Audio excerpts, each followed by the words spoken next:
Right, first of all, apologies for the quality of the video. I haven't got a tripod or anything like that. And also for starting filming halfway through the project.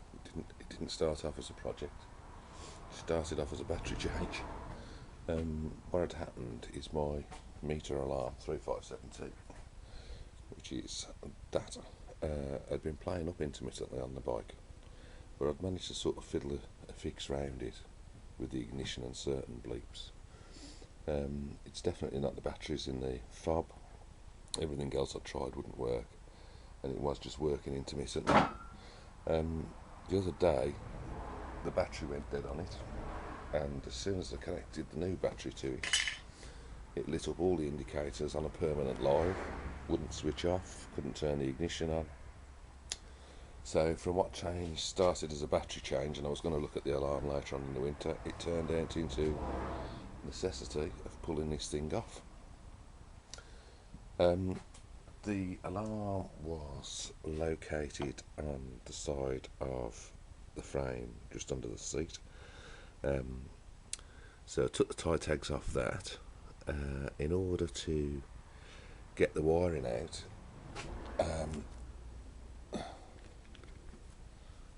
the front of the unit has some anti-tamper screws. I don't know if you can quite see that. There's one still left in there.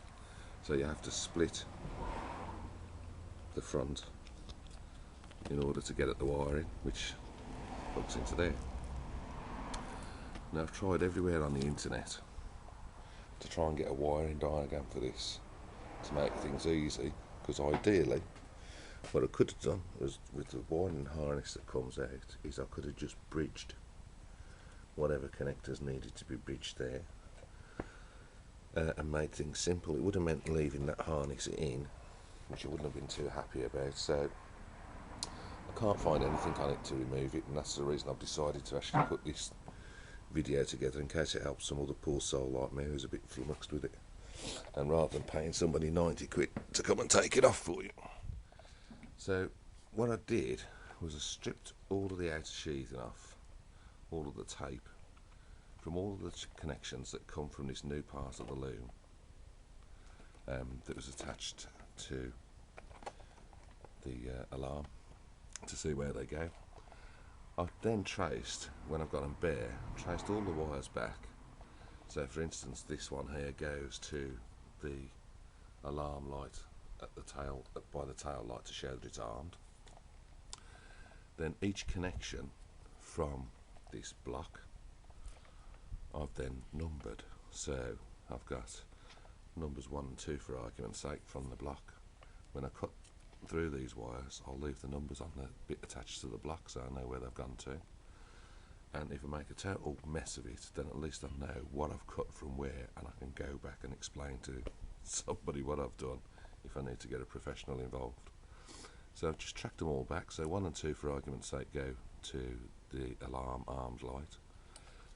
3 and 4 here link into the offside indicators. 4 and 5 then go to a movement sensor up on the back of the seat there, or underneath the seat. And I've done exactly the same with all the wires that go all the way through the bike. So where they attach to a live, where they attach to this additional fuse,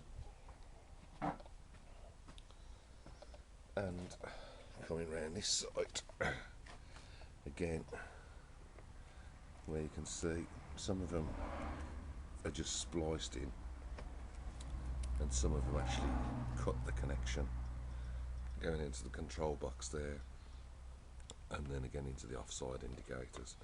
So there's 13 wires in all, and I've got them all numbered, so I know exactly where they've come from and what type of connection it was. And because I've got a mind like a sieve, on a sheet of paper, I don't know if you can see this, I've written number 1 for argument's sake, what wire it connects into, and it's into the arming light, and how it's connected. So I've got a permanent list of the connections. Right, so what I'm going to do next is I'm going to cut the connections that just I think are you know, you can cut straight off and don't affect anything. But looking at it, there's 3 wires that actually need to be connected back together in the loom, and that should make it run. Once I'm happy with that, I'll try and fire it up. If it fires and works okay, then I'll cut out all of the wiring that's excessive to make it nice and tidy again, and then I shall re-wrap. I'm going to shrink wrap all the joints and then re-wrap the loom to tidy it all up. Right, so I better go and get some shrink wrap and some solder, and be back and tidy it up and see how we go. Right, so most of these wires are actually spliced in, so I can just cut them off basically. So these go into the indicator, so these ones I'll just be taking off cleanly like that, and then taping them up to make sure that there's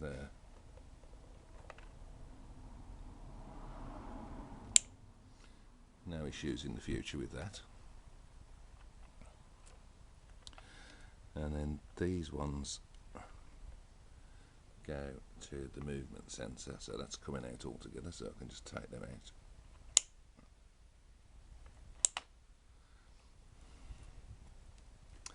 And these two go to the warning light on the back, so they're going to come out. So that separates the loom from that side. That wire in there is off to the sensor, so that'll be, I'll strip that out in a bit when I've tidied it up. That's off to my indicators still, and that was off to the warning light, so that's just gone. And then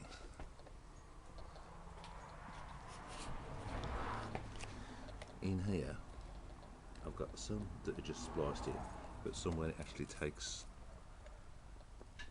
it splits this yellow wire. I don't know if you can see it very well there, yellow and red there, put my finger to that yellow and red there, so those I'm going to have to reconnect, and I think there's about 3 in all like that, but all of the other ones where they're just teed, I'm going to carry on and cut them out, and then clean up the joints. So I'll carry on with that, I ain't going to bother filming it. Right, so on this side, on the passenger side, those were the 2 that teed into the indicator, so I've just cut those off. And then there was 2 then that split this brown and white wire there, you can see both ends. So that's, I'm going to have to make one connection there. That allows me then to pull most of the loom out and just work on the bit in the middle. And what I've got to do there is I've got this yellow and red one here, which has been split. You can't see with this very well at all. Split there. So that one I'm going to have to make a joint on. And then this one, which just picks up alive, this number 6, so I'm going to cut that off there, and that will just allow me then to remove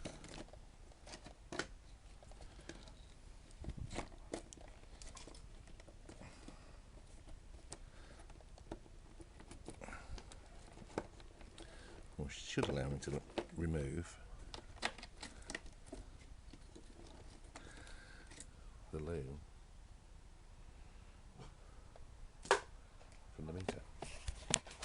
Right, so we've got the loom out. I've got to tidy up where I've cut the tees out. Just putting tape round. I need to make one joint there, one joint over on the far side into the control box, which is there, and then just take off and tidy up where these T-joints are and wrap tape around them so they don't make any connections.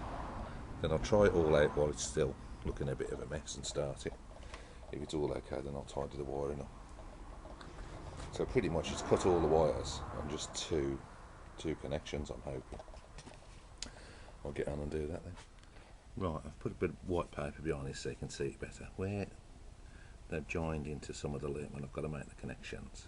The black wire that's gone into it has been solder jointed to there. So to avoid trying to cut too much wire out and putting extra wires in, I've got a soldering gun that I've borrowed. And I'm just going to heat that up and unsolder those joints off it and clean them up. And then solder the joints back together and put some heat shrink on it to make a good connection.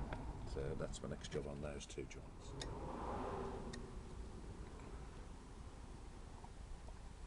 I don't know if you can see this, but I'm trying to unsolder the joint to make it tidier. So I'll get it nice and hot.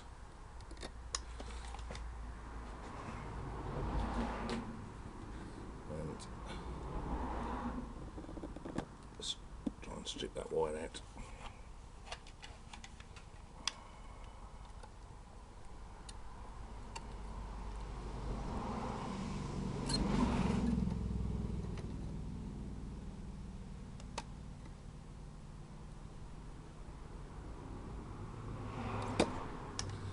Yeah.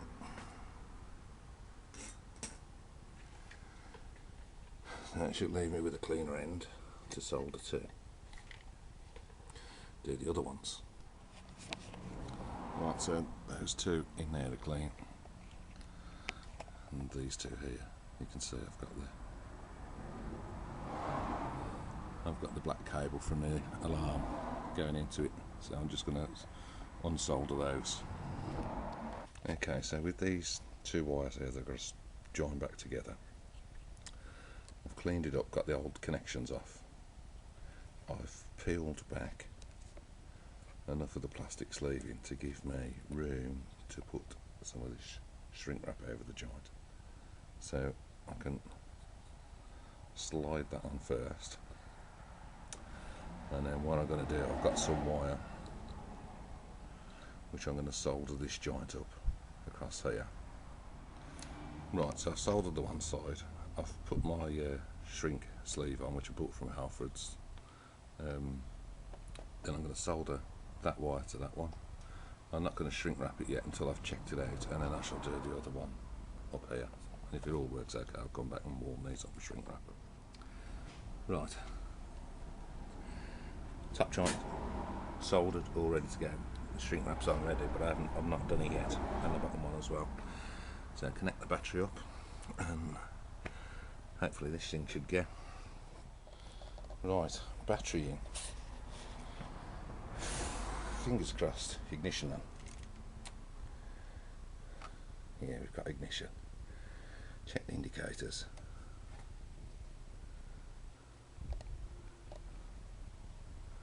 Yeah. Yeah. So, it's boding well. Choke on.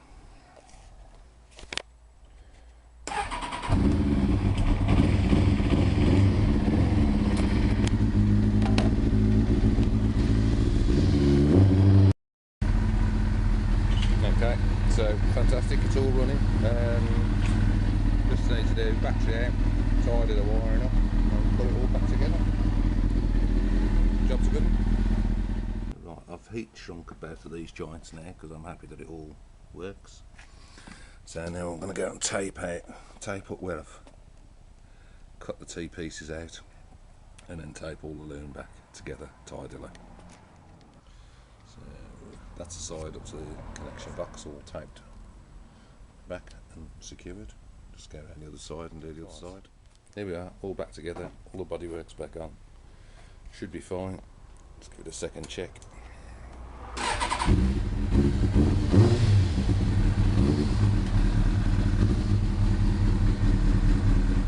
Yeah, all working fine. Glad I had to go to it myself. But most of the time is getting the tape off to find where the wires go. Check where all the wires go. Cut off all the ones that are spliced. You've got two that you've got to repair basically. And that's it.